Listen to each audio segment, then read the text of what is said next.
ಸ್ಥಾನಕ್ಕೆ ಆಸೆ ಪಡೋದು ತಪ್ಪಿಲ್ಲ, ಆದರೆ ಶಾಸಕರ ಬೆಂಬಲ ಇಲ್ಲ ಅಂತ ತುಂಬ ಸ್ಪಷ್ಟವಾಗಿದೆ.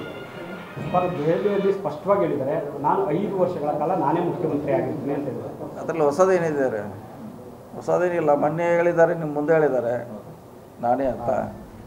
ಹಿಂದೂ ಕೂಡ ಅವ್ರು ಹೇಳಿದ್ದಾರೆ, ಪರೋಕ್ಷವಾಗಿ ಹೇಳಿದ್ದಾರೆ. ಈ ಸಾರಿ ನೇರವಾಗಿ 2 ಸಾರಿ ಹೇಳಿದ್ದಾರೆ. ಮತ್ತು ಇದನ್ನು ನಮ್ಮ ಕೇಳೋದ್ರಾಗೆ ನಾವು ಕಾಂಪಿಟೇಟ್ರು ಅಲ್ಲ, ಆಕಾಂಕ್ಷಿನೂ ಅಲ್ಲ. ಈಗ ನಮಗೆ ಅನ್ವಯಿಸೋದಿಲ್ಲಲ್ಲ ಆ ಸಂದೇಶ. ಅಲ್ಲ, ಸಿಎಂ ಯಾಕೆ ಈ ಮಾತನ್ನು ಹೇಳಬೇಕಾಯ್ತು ಸರ್? ಸಂದರ್ಭ ಬಂದಿರ್ಬೋದು, ಅವಕಾಶ ಬಂದರೂ ಹೇಳಿದ್ದಾರೆ. ಅಲ್ಲ, ನಾಯಕತ್ವ ಬದಲಾವಣೆ ಚರ್ಚೆ ಆಗ್ತಿದೆಯಾ, ಆ ಕಾರಣಕ್ಕೆ ಹೇಳಿದಾರ? ಅದೇನು ಗೊತ್ತಿಲ್ಲ, ನೀವು ಅವ್ರನ್ನ ಕೇಳಿ, ಅವ್ರನ್ನ ಕೇಳಬೇಕಂತ ಇರಬೇಕು, ಹೇಳಿದ್ದಾರೆ ಅಷ್ಟೇ. ಅದರಲ್ಲಿ ಏನು ಹೊಸದಿದೆ ಹೇಳಿ. ಒಂದು ಕಡೆ ಸುರ್ಜೇವಾಲಾ ಬಂದು ಮೀಟಿಂಗ್ ಮಾಡ್ತಾರೆ, ಇನ್ನೊಂದು ಕಡೆ ಅವರು ವರದಿ ತಗೊಂಡು ಹುಡುಕ್ತಾರೆ. ದೆಹಲಿಯಲ್ಲಿ ಸಿಎಂ ಇದ್ದಾಗಲೇ ಸಿಎಂ ಅಲ್ಲಿ ಒಂದು ಸ್ಟೇಟ್ಮೆಂಟ್ ಕೊಡ್ತಾರೆ. ಸಂದೇಶ ಏನು? ಅವ್ರು ಸುರ್ಜೇವಾಲಾ ಬಂದದ್ದು ಶಾಸಕರ ಸಮಸ್ಯೆ ಕೇಳಲಿಕ್ಕೆ ಬಂದಿದ್ದಾರೆ. ಅವ್ರೇನು ನಾಯಕ ಬದಲಾವಣೆ ಮಾಡಬೇಕು ಅಭಿಪ್ರಾಯ ತೊಗೊಳಿಕ್ಕೆ ಬಂದಿಲ್ಲ. ಅವ್ರು ಬಂದದ್ದು ವಿಚಾರ ಬೇರೆ, ದೆಹಲಿಯಲ್ಲಿ ಚರ್ಚೆ ನಡೀತಿದ್ದ ವಿಚಾರ ಬೇರೆ. ಅಲ್ಲಿ ನಿಗಮ ಮಂಡಳಿ ಅಧ್ಯಕ್ಷ ಚರ್ಚೆ ಇರ್ಬೋದು, ಬೇರೆ ಬೇರೆ ಚರ್ಚೆ ಇರ್ಬೋದು. ನಮ್ಮ ಮಾಹಿತಿ ಪ್ರಕಾರ ಈಗ ನೀವು ಹೇಳೋದು ನಮಗೂ ಕೂಡ ಹೊಸದೇ. ಅದು ನಾನೇ ಇರ್ತೀನಿ ಅಂತ ಹೇಳಿದ್ದಾರೆ. ಆ ಚರ್ಚೆ ಇಲ್ಲಿಯೂ ಆಗಿಲ್ಲ, ನಮ್ಗೆ ಯಾವಾಗ ಕೂಡ ಆಗಿಲ್ಲ ಅಂತ ನಾವು ಹೇಳಿದ್ವಿ. ನಮ್ಮನ್ನು ಸಾಕಷ್ಟು ಸಾರಿ ಕೇಳಿದಿರಿ, ಅಂಥದ್ದು ಯಾವುದೋ ಆಗಿಲ್ಲ ಅಂತ ನಾವು ಹೇಳಿದ್ದೀವಿ ನಾವು ಕೂಡ. ಈಗ ಅವರೇ ಹೇಳಿದ್ದಾರೆ, ಸ್ಪಷ್ಟಪಡಿಸಿದ್ದಾರೆ. ಇನ್ನು ಅದರಲ್ಲಿ ನಾವೇನು ಹೇಳೋಂಥದ್ದು ಏನಿಲ್ಲ. ನಾಯಕತ್ವ ಬದಲಾವಣೆ ವದಂತಿಗಳಿಗೆ ತೆರೆ ಎಳೆಯುವ ಪ್ರಯತ್ನ ಸರ್ ಎಳಿಬೇಕು ನೀವು. ನೀವು ಎಳಿಬೇಕೀಗ. ಏನಂದ್ರೆ ಕೆಲ ಶಾಸಕರುಗಳು ಡಿ.ಕೆ. ಶಿವಕುಮಾರ್ ಪರವಾಗಿ ಅಭಿಪ್ರಾಯ ವ್ಯಕ್ತಪಡಿಸ್ತಾ ಇರಬಹುದು. ಆದರೆ ನಾನು 5 ವರ್ಷ ಇರ್ತೇನೆ, ಡಿ.ಕೆ. ಶಿವಕುಮಾರ್ ಇಲ್ಲೂ ಕೂಡ ಸಿಎಂ ಸ್ಥಾನದ ಬಗ್ಗೆ ಎಲ್ಲೂ ಕೂಡ ಪ್ರಸ್ತಾಪ ಮಾಡಿಲ್ಲ ಅಂತ ಹೇಳಿದ್ದಾರೆ. ಸಂದೇಶ ಏನು? ನೋಡಿ, ಯಾರು ಶಾಸಕರು ಕೂಡ, ಯಾಕೆ ನಮಗೆ ಬಂದು ಹೇಳಿದ್ದಾರೆ ಏನೇನು ಮಾತಾಡಿದ್ವಿ, ಎಲ್ಲರೂ ಅವ್ರ ಪರವಾಗಿದ್ದಾರೆ, ಎಲ್ಲರ ಪರವಾಗಿ ಹೇಳಿದ್ದಾರೆ. ಅವರು ಹೆಚ್ಚು ಕೆಲಸದ ಬಗ್ಗೆ ಗ್ರಾಂಟ್ ಹೆಚ್ಚಬೇಕು ಅನ್ನೋದು ಎಲ್ಲರದು ಡಿಮಾಂಡು, 90ರಷ್ಟು. ಇನ್ನೊಂದು 10% ಜನ ಹೇಳಿರ್ಬೋದು ನಮಗೆ ನಾಯಕ ಬೇಕು ಬೇಡ ಅಂತ. ಸೊ ಮೆಜಾರಿಟಿ ಜನ ಅಲ್ಲಿ ಕೆಲಸದ ಹೇಳಿದಾರೆ ಹೊರತಾಗಿ, ಬೇರೆ ಬೇರೆ ಸಮಸ್ಯೆಗಳು ಹೇಳಿದಾರೆ ಹೊರತಾಗಿ. ಅದನ್ನು ಬಿಟ್ಟರೆ ಅಲ್ಲಿ ನಾಯಕ ಬದಲಾವಣೆ ಬಗ್ಗೆ ಯಾರು ಅವರು ಕೇಳಿಲ್ಲ. ಸುರ್ಜೇವಾಲಾರು ಇವರು ಕೂಡ ಯಾರು ಹೇಳಿಲ್ಲ. 10% ಹೇಳಿರ್ಬೋದು, ಒಂದು 20 ಜನ. ಸರ್, ಡಿ.ಕೆ. ಶಿವಕುಮಾರ್ ಅವರಿಗೆ ಶಾಸಕರ ಬೆಂಬಲ ಸಂಖ್ಯೆ ಕಡಿಮೆ ಇದೆ ಅನ್ನುವಂಥದ್ದು ಕೂಡ ಸಿಎಂ ಸಿದ್ದರಾಮಯ್ಯ ಪ್ರಸ್ತಾಪ ಮಾಡಿದ್ದಾರೆ. ಅಂದರೆ ಯಾರಿಗೆ ಶಾಸಕರ ಸಂಖ್ಯೆ ಹೆಚ್ಚಿಗಿದೆ ಅನ್ನುವಂಥ ಮಾತನ್ನು ಹೇಳ್ತಿದ್ದಾರೆ. ಅದು ಲಾಸ್ಟ್ ಟೈಮ್ ಕೂಡ ವೋಟಿಂಗೇ ಆಗಿದೆಲ್ಲ. ಯಾವಾಗ್ರೆ CM ಮಾಡಿದ್ನಾಗ ವೋಟಿಂಗ್ ಆಗಿದೆ. ಆ ಆಧಾರದ ಮೇಲೆ ಹೇಳಿರ್ಬೋದು, ಅವಾಗ ನನಗೆ ಇಷ್ಟು ಬಿದ್ದಾವ, ಇವ್ರಿಗೆ ಇಷ್ಟು ಬಿದ್ದಾವ ಅಂತ ಆಧಾರದ ಮೇಲೆ ಹೇಳಿರ್ಬೋದು. ಈಗ ಚುನಾವಣೆ ಆಗಿದೆ, CM ಅವರು ಸಿದ್ದರಾಮಯ್ಯ ಅವರು CM ಆಗಬೇಕಾದ್ರೆ ವೋಟಿಂಗ್ ಆಗಿದೆ. ವೋಟಿಂಗ್ನಲ್ಲಿ ಅವ್ರಿಗೆ ಹೆಚ್ಚಾಗಿದೆ ಅಂತ ಅವರು CM ಮಾಡಿದ್ದಾರೆ. ಅದನ್ನು ಆಧಾರ ಇಟ್ಕೊಂಡು ಅವ್ರು ಹೇಳಿರ್ಬೋದು ರೀ, ನನಗೆ ಹೆಚ್ಚಿದೆ ಅಂತ ಸಂದರ್ಭ ಬಂದಿರ್ಬೋದು, ಅಂತ ಸನ್ನಿವೇಶ ಕಾರಣಕ್ಕಾಗಿ ಸಿಎಂ ಹೇಳಿರ್ಬೋದು ಅಂತ ಹೇಳಿದ್ರೆ. ಹೌದು, ಈಗ ಎಲ್ಲ ಕಡೆ ಹೇಳ್ತಿದ್ದಾರೆ. ಇಡೀ ನ್ಯಾಷನಲ್ ಚಾನಲ್ನಲ್ಲಿ ಅದನ್ನ ಹೇಳ್ತಿದ್ದಾರೆ, ಸ್ಟೇಟ್ದವ್ರು ಅದನ್ನ ಹೇಳ್ತಾರೆ, ಯೂಟ್ಯೂಬ್ದಾಗ ಅದನ್ನ ಹೇಳ್ತಾರೆ. ಹೀಗಾಗಿ ಹೇಳೋದು ಅನಿವಾರ್ಯ ಇದೆ. ಯಾಕೆ ನೀವೇ ಅಂದ್ರಲ್ಲ, ಅದು ಒಂದು ಕಡೆ ಎಲ್ಲೋ ಇತ್ತೀಶ್ರೀ ಹಾಡಬೇಕಂತ ಇತ್ತೀಶ್ರೀ ಹಾಡಿದ್ದಾರೆ. ಯಾಕೆ ಡೆವಲಪ್ಮೆಂಟ್ ಇಲ್ಲ. ಅಲ್ಲಿ ನಾವು ಯಾವ ಜಿಲ್ಲೆಗೆ ಹೋಗಿ ಹೇಳಿದ್ರು ಕೂಡ ಫಸ್ಟ್ ಕೇಳೋದು ನಮ್ಗೆ ಇದನ್ನೇ ಕೇಳ್ತಾರೆ ಪ್ರಶ್ನೆ, ಬೇರೆ ಏನೂ ಕೇಳೋಲ್ಲ. ಆ ಸ್ಟೇಟ್ಮೆಂಟ್ ಕೂಡ ಈಗ ಸೂಕ್ತ, ಯಾಕಂದರೆ ನಮ್ಮ ಬೇರೆ ಕೆಲಸ ಮಾಡಲಿಕ್ಕೆ ಕೆಲಸ ಇದೆ.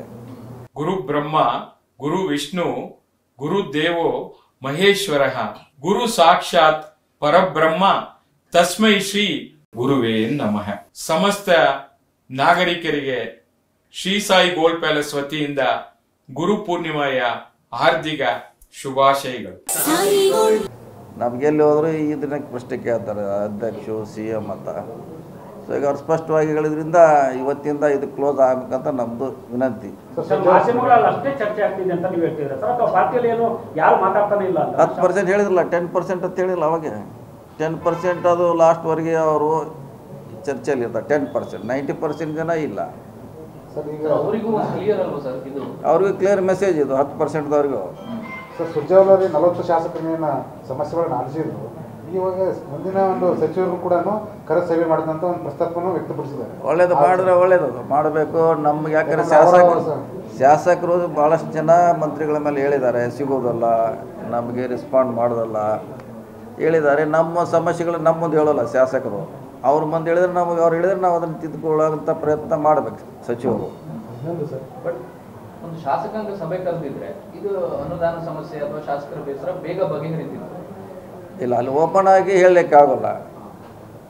ಓಪನ್ ಆಗಿ ಶಾಸಕಾಂಗ ಸಭೆ ಭಾಳಷ್ಟು ನೋಡಿದ್ವಿ ನಾವು, ಅಲ್ಲಿ ಜನರಲಾಗಿ ಹೇಳ್ತಾರೆ. ಈಗ ಇದಕ್ಕೆ ಕರೆದದ್ದು ಒಂದು ರೀತಿ ಒಳ್ಳೆಯದೇ, ಯಾಕೆಂದರೆ ಕೆಲವ್ರ ಬಗ್ಗೆ ಅವರು ನೇರವಾಗಿ ಆರೋಪ ಮಾಡೋದು ಇದ್ದೇ ಹೇಳಿದ್ದಾರೆ. ಸೊ ಜನರಲ್ ಸೆಕ್ರೆಟರಿ ಮುಖಾಂತರ ನಮಗೇನು ಸಜೆಷನ್ ಕೊಟ್ಟರು ನಾವು ಅದನ್ನು ತಿದ್ದುಕೊಳ್ಳೋಂಥ ಪ್ರಯತ್ನ ಮಾಡ್ತೀವಿ. ಸರ್, ಇವತ್ತು ನಿಮ್ಮಲ್ಲಿ ಕೆಲ ಶಾಸಕರುಗಳು, ದೊಡ್ಡ ಸಂಖ್ಯೆಯ ಶಾಸಕರುಗಳು ಭೇಟಿ ಮಾಡಿದರು, ಮಾತುಕತೆ ಮಾಡಿದರು, ನಾವು ಸಭೆ ನಡೆದಿದೆ ಅಂತಕ್ಕಂಥ ಚರ್ಚೆ ಆಗುತ್ತೆ. ಇದೇನು ಡೈಲಿ ಎಷ್ಟಿದ್ದೇ ಇರ್ತದೆ ನಮ್ಮ ಕಡೆ ಇಲ್ಲ ಸರ್, ದೆಹಲಿಯಲ್ಲಿ ಬಿರುಸುಗೊಂಡಿರುವಾಗಲೇ ಇಲ್ಲಿ ಶಾಸಕರು back to back ನಿಮ್ಮನ್ನು ಭೇಟಿ ಆಗ್ತಿದಾರಲ್ಲ ಅಂತ. ನೀವು ಯಾರೋ ಒಬ್ರು ಹೊರಗೆ ನಿಂತರೆ ಡೈಲಿ ಒಂದು 10-15 ಜನ ನಮಗೆ MLA ಬಂದೇ ಬರ್ತಾರೆ.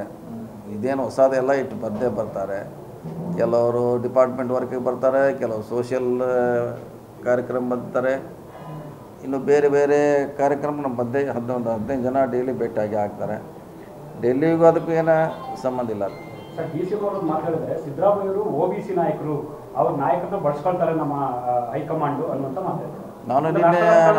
ನಾವು ನಿನ್ನೆ ಅದ್ರ ಹೇಳಿದ್ವಲ್ಲ, ಅವ್ರ ಅನುಭವ ಪಡಲಿಕ್ಕೆ ಅವ್ರು ಮಾಡಿದ್ದಾರೆ. ಸೊ ಅಲ್ಲಿಯೂ ಆದರೆ ಒಳ್ಳೇದಂತ ನಿನ್ನೆ ನಾವು ಹೇಳಿದ್ವಿ, ಅದನ್ನು ಸೇಮ್ ಅವರು ರಿಪೀಟ್ ಮಾಡಿದ್ದಾರೆ. ಅಲ್ಲ, ರಾಷ್ಟ್ರ ರಾಜಕಾರಣಕ್ಕೆ ಹೋಗುವಂಥದ್ದು ಆ ಥರದ್ದೇನೋ ಸಾಮರ್ಥ್ಯ ಇದೆಯಾ ಸರ್ ಅವ್ರ ಹತ್ರ? ಇದೆಲ್ಲ ಸಾಮರ್ಥ್ಯಕ್ಕಿಲ್ಲ, ಇದೆ ಆದರೆ ಅದ್ರ ಟೈಮ್ ಬರಬೇಕಲ್ಲ. ಸಾಮರ್ಥ್ಯ ಇದೆ, ಅವ್ರಿಗೆ ಇಲ್ಲ ಅಂತ ಹೇಳಲಿಕ್ಕಾಗಲ್ಲ.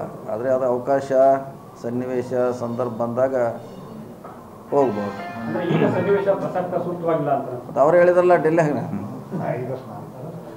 ಡೆಲ್ಲಿಯಲ್ಲಿ ನಾನು ಇದ್ದಾಗ ಮತ್ತು ಡೆಲ್ಲಿಗೆ ಎಲ್ಲಿ ಹೋಗಾರ ಬೆಂಗಳೂರಿಗೆ ಹೋಗಿ ಮಾಡೋರು ಕೆಲಸ. ಸರ್, ಅನಗತ್ಯವಾಗಿ ಯಾರು ನಾಯಕರ ಬದಲಾವಣೆ ಬಗ್ಗೆ ಮಾತನಾಡ್ತಾರೆ ಅವ್ರಿಗೆ ಮೆಸೇಜ್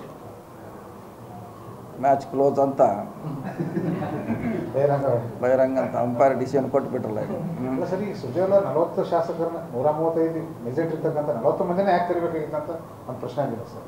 40 ಜನನ ಮತ್ತೆ ಯಾಕೆ ಕರೆದು ಮಾತಾಡ್ಬೇಕಾಗಿತ್ತು? ಎಲ್ಲನೂ ಕರೀತಾರಲ್ಲ. ಮೊನ್ನೆ 40 ಆಯಿತು, ಈಗ 40 ಆಯಿತು, ಅಗೇನ್ ಮತ್ತೆ ಬರ್ತಾರೆ, 103 ಆಗಿದೆ. ಎಲ್ಲರನ್ನೂ ಮಾಡ್ತಾರೆ. ನಂತರ ಮಂತ್ರಿಗಳು ನಮ್ಮನ್ನು ಕರೀತಾರ ಸುದ್ದಿ ಇದೆ ಸರ್. ಕರೆದ್ರೆ ನಾವು ಹೋಗ್ತೀವಿ. ಅವ್ರೇನ್ರ ನಮಗೂ ಕೆಲವ್ರು ಏನಾರ ಹೇಳಿದರೆ ಅದನ್ನು ತಿದ್ದುಕೊಳ್ಳುವಂಥ ಪ್ರಯತ್ನ ಮಾಡ್ತೀವಿ. ಅಲ್ಲ ಸರ್, CM ಅವ್ರನ್ನ ಇಟ್ಕೊಂಡು ಅದನ್ನು ಸಭೆ ಮಾಡಿಸಿದ್ರೆ ಅದು ಅರ್ಥಪೂರ್ಣ ಆಗ್ತಿತ್ತು. ಶಾಸಕಾಂಗ ಪಕ್ಷದ ನಾಯಕರು CM ಆಗಿರ್ತಾರೆ, ಅನುದಾನದಾಗಿರ್ಬೋದು, ಕ್ಷೇತ್ರದಾಗಿರ್ಬೋದು ಅನ್ನುವಂಥ ಚರ್ಚೆ. ಕೆಲವರು ಹೇಳಲಿಕ್ಕೆ ಹಿಂಜರ್ತಾರೆ, ಅವ್ರ ಮ್ಯಾಗೆ ಹೇಳೋದಿತ್ತಾನ ಆರೋಪ. ಈಗ ನಮ್ಮ ಮ್ಯಾಗೆ DCM ಮ್ಯಾಗೆ CM ಮ್ಯಾಗೆ ಆರೋಪ ಮಾಡುವಂಥವ್ರು ಇದ್ದಾರಲ್ಲಿ. ಅವ್ರು ನಮ್ಮನ್ನ ಇದ್ರೆ ಹೇಳ್ತಾರೆ, ಅವ್ರು ಹೇಳೋಲ್ಲ. ಈಗಾರ ಮುಕ್ತವಾಗಿ ಹೇಳ್ತಾರೆ. ಅಲ್ಲ, ಮುಕ್ತವಾಗಿ ಹೇಳಿರ್ತಾರೆ ಸರ್, ಎಲ್ಲ ಹೇಳಿರ್ತಾರೆ. ಅದಕ್ಕೆ ಒಬ್ಬರೇ ಕೂತಿದ್ದಾರೆ, ಒಳ್ಳೇದು ಅದ. ಯಾಕೆ ನಮ್ಮ ಸಮಸ್ಯೆ ಗೊತ್ತಾಗಬೇಕಲ್ಲ ಏನಿದೆ ಅಂತ. ಕೆಲವು ಸಚಿವರು ಕೂಡ ಸುರ್ಜೇವಾಲಾ ಅವರು ಮೀಟಿಂಗ್ ಮಾಡಿರುವಂಥ ವಿಚಾರಕ್ಕೆ ಸಚಿವರು ವಿಚಾರಕ್ಕೆ ಅಸಮಾಧಾನಗೊಂಡಿದ್ದಾರೆ ಕೆಲವು ಸಚಿವರು ಅಂತ. ನನಗೆ ಅದ್ರ ಬಗ್ಗೆ ನನಗೆ ಐಡಿಯಾ ಇಲ್ಲ. ತಾವು ಯಾವಾಗ ದೆಹಲಿಗೆ ಹೋಗ್ತಿದ್ದಾರೆ? ನಮ್ದೇನಿದೆ, ಮತ್ತೀಗೆಲ್ಲ ಮುಗಿದ ಮ್ಯಾಗ ಅಲ್ಲೇ ಮರ ಹೋಗಿ. ಬಟ್ ಇದು ಮುಗೀತು ಸರ್, ಇನ್ನೊಂದು ಪಕ್ಷ ಸಂಘಟನೆಯ ದೃಷ್ಟಿಯಿಂದ ಬದಲಾವಣೆ ಅಗತ್ಯತೆ ಇನ್ನೂ ಮುಗಿದಿಲ್ಲ. ಅದನ್ನು ಅವರೇ ಮಾಡ್ಬೇಕು. ಈಗ ಹೆಂಗೆ CM ಅವರು ಹೇಳಿದ್ರಲ್ಲ, ಅದು ಅವರೇ ಮಾಡಬೇಕು. ಅವ್ರ ಕೈಯಲ್ಲಿದೆ, DCM ಕೈಯಲ್ಲಿದೆ, ಸುರ್ಜೇವಾಲಾ ಕೈಯಲ್ಲಿದೆ. ಅವರೇ ಅದನ್ನು ಡಿಸಿಷನ್ ತೊಗೊಂಡ್ರೆ ಅದು ಒಂದು ಇತಿಶ್ರೀ ಆಡ್ತಿ. ಇಲ್ಲ ಅದು ದಿವಸ ಚರ್ಚೆ ಆಗ್ತದ, ಹಿಂಗಾಯ್ತಾ ಹಂಗಾಯ್ತಾ, ಅದು ಬೇಡ. ಅದು ಒಂದು ಸಾರಿ 3 ಮಂದಿ ಕುಂತು ಹಿರಿಯರಿದ್ದಾರೆ, ಸೊ ಕುಂತು ಡಿಸಿಷನ್ ತೊಗೊಂಡ್ರೆ ಸರಿ ಆಗ್ತೈತೆ. ಇಲ್ಲಾಂದ್ರೆ ಪದೇ ಈಗ ನಾವು CM ಕ್ಲೋಸ್ ಆಯ್ತು, ಮತ್ತು ಅಧ್ಯಕ್ಷ ಬೆನ್ನು ಹಾಕ್ತಾರೆ. ಅದಕ್ಕೆ ಕ್ಲೋಸ್ ಆಗ್ಬೇಕಂತ ಅಧ್ಯಕ್ಷ ಕ್ಲೋಸ್ ಆಗಬೇಕು ನಮ್ಮ ದೃಷ್ಟಿಯಲ್ಲಿ. Okay, thank you. ನೀವೇನಷ್ಟು ಹೊರಗೆ ಚೀರಾಡ್ದು ನೋಡ, ಯಾರೇನು ರಾಜೀನಾಮೆ ಕೊಟ್ಟರೆ